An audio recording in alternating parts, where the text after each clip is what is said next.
I have a question for any historians on here. Now, I am deadly serious when I ask this. How did everyone know where to go for the battle? Like in the Middle Ages and such. So there's two main answers for this. The first one is roads. Ancient and medieval armies could be quite large, and so you wouldn't really want to be sort of taking them down small pathways or out through the wild, and there were generally only a few large roads around. So, for instance, in medieval Ireland, there's the five great roads. In places, like Britain or the continent, the Roman roads would have been the main way to go around. So, for instance, here's the map of the Roman roads as they existed in Britain. So we might say that if I'm, a king in Scotland and I want to go attack York, there's really only one path that I'm going to follow. So I would sort of go down that path. And if you're the king of York and your spies or scouts, inform you that, that I'm coming to attack you, all you really have to do is follow that one same route. And then the battle just sort of happens where our two armies meet on that road. Although, of course, particularly skilled commanders, particularly if they knew the enemy was approaching them, might choose to, rather than just sort of continuing up the road and fighting the battle where it is, to find a spot on or near the road to sort of make an encampment, and from there sort of choose your ground better. So, for instance, if we take, like the Battle of Stirling Bridge in sort of the High Middle Ages, maybe the Late Middle Ages, my chronology outside of the early Middle Ages gets a bit fuzzy. Again, it's very much, this is just the bridge that you need to cross if you're moving armies from Scotland to England or from England to Scotland. And they happened to recognize that they would meet near there, and so the Scottish prepared and, for a battle at that location where, again, not that they particularly, planned out, let's go fight a battle here at Stirling Bridge, but just the nature of moving armies from where one is to the other meant they would pass around Stirling Bridge. And so if that's a good location for battle, I'm going to set up there and make a plan about, that geography of that place. So that's kind of the main answer, is they would just sort of follow the roads, and armies met when they met. But the other answer that is perhaps a bit more interesting is they didn't. Of course, for us looking back, reading the history books, we might think there's a lot of battles because we read about all those battles and think, wow, there sure are a lot of them. But actually, there's not a particularly large amount of battles when you consider other military actions. So, for instance, it would have been really common to go do a hostile military action and just never fight a battle. So, for instance, in the sort of Celtic places, places like Ireland, Wales, Scotland, cattle raiding was really common, where, again, you would sort of get your army together, usually a sort of smaller raiding force than, like, your main army, go, attack the enemy lands, steal a bunch of loot, in this case, usually cattle or other livestock, burn a couple buildings or something, and then return home, quite possibly without ever having fought a battle. And of course, this is something that, like, the Vikings were quite known for. They actually didn't do particularly well in battles. When we actually read the accounts of them meeting another army, it's not that they actually win a lot of the time. It's really what they were doing is doing really fast raids, getting in, burning things, killing people, getting loot, and then leaving, very much, before the enemy had a chance to get a battle. And if we actually sort of try to tally those up, the amount of sort of unopposed raids, the times where battles aren't fought, do outnumber the times that battles would have happened. And again, even when battles do happen, there's often, this sort of recognition that there could have been sort of more battles or earlier battles. So, for instance, in sort of the Roman period, during the Boudiccan Revolt, where Boudica sort of leaves the sort of native Celtic British on a sort of campaign against the Romans. Yes, eventually it ends with, the big battle that she loses.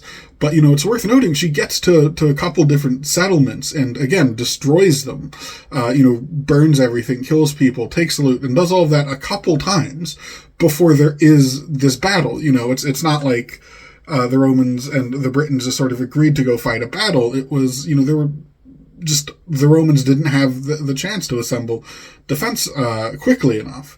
And, if it's entirely possible that,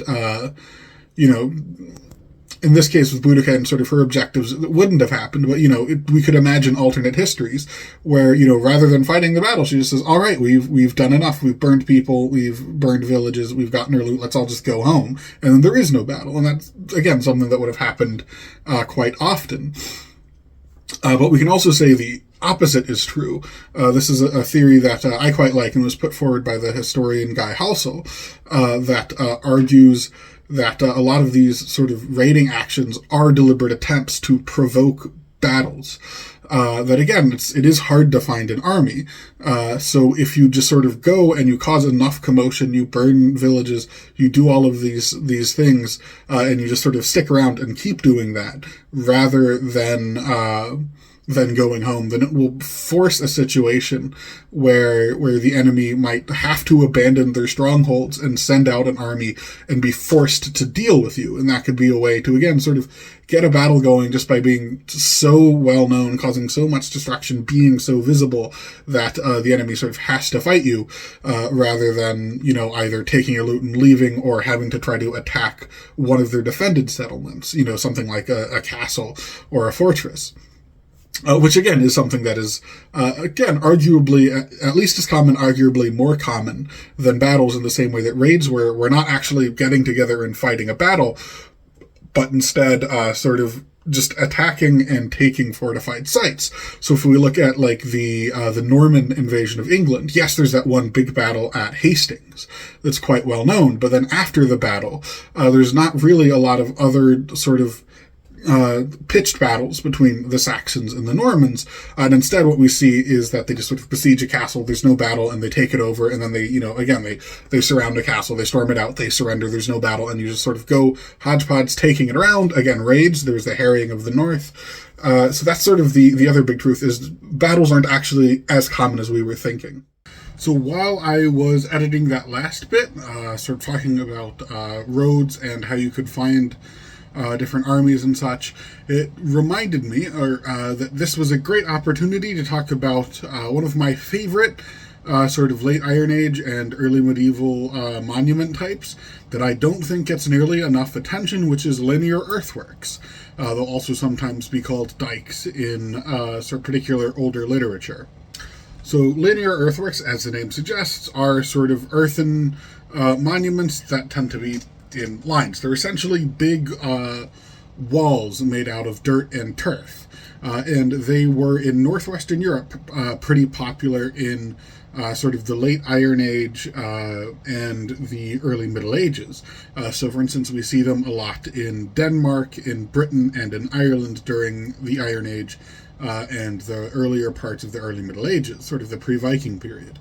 And if you're a fan of history, and if you're watching my channel, I imagine you are, you're probably familiar with some of the larger and more famous examples, such as Offa's Dyke and the Antonine Wall in Britain, or the Black's Pig Dyke in Ireland.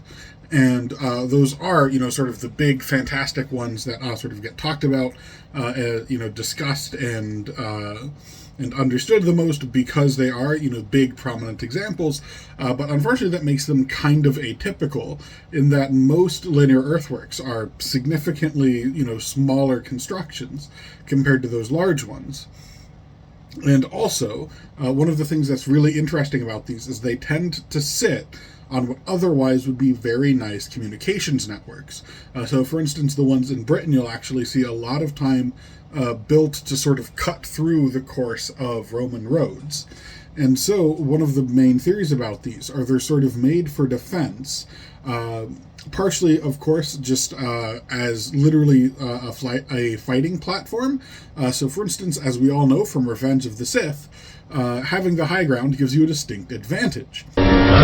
And so that's one of the theories. They would be fighting platforms, your local defenders that might just be, the local peasants who notice a band of raiders who might be more professional warriors coming against them, can sort of take the high ground on, this artificially constructed high ground built at a nice defensible point, on the path that they expect raiders to take, and this could help fight them off. And certainly it would do that. But the other one is, again, just sort of creating a barrier on sort of the ease of access. If, again, we know that sort of armies and raiders tend to just sort of follow the roads, the easiest path to sort of get through the landscape, then by sort of constructing this barrier that's going to cut through those paths and sort of artificially make your settlement no longer an easy place to get to, because now you have to either go around or go over this linear earthwork, then you might sort of be stopping raiders from entering your territory when they might otherwise just sort of follow a Roman road. And similarly, that sort of slowing down effect could even be useful if you've already been hit by a raid. So again, we imagine that a lot of raiders are sort of trying to use this element of surprise to, move in quickly, get the loot, and move out quickly without getting caught. And so you might be able to take the settlement by surprise, but then once you're sort of burdened with loot, you're now going to be a lot slower sort of leaving the raid than you will be getting to the raid, particularly in places like Britain and Ireland, where a lot of this loot would have been in the form of livestock. You might be able to sort of throw a bunch of gold in a sack and carry it home, but you're not going to be able to just throw a cow over your shoulders and then sprint through the countryside. So you're going to be a lot slower if you're sort of leading cattle or sheep or other livestock, trying to get that back to your home territory, than you would be just sort of going onto the raid where it's just your men. And this is something particularly in Ireland where cattle raiding seems to be a lot more prominent. A lot of even those pitched battles that we see are not actually preventing raids necessarily, but it's sort of the defending army being able to catch up to the slowed down successful raiders, or raiders who had been successful, got the livestock and then were on their way back, and then the sort of defending army who isn't burdened by leading cattle and carrying all this loot are then able to catch up with them and force a battle after the raid. And so again, the construction of these dikes is going to again slow you down even if you're leaving, particularly if you're trying to sort of herd livestock around that might be more difficult to sort of convince to climb up over these artificial hills than a small group of men might be. So I think linear earthworks are a really fascinating concept in this idea of raiding and warfare in the early Middle Ages, and it's something that I don't think gets enough love. As somebody who participates not just sort of academically in research and stuff, but who participates in living history and battle reenactments, and who sort of enjoys doing historical wargaming and stuff. I've never been at a reenactment event where we've tried to replicate that fighting on these linear earthworks, and where I've never seen war games, both tabletop or digital, that have really put emphasis on linear earthworks. And I think that's just a unique aspect of this time period's warfare that I think deserves a bit more attention. So I wanted to make sure to give it a little bit of a shout out here.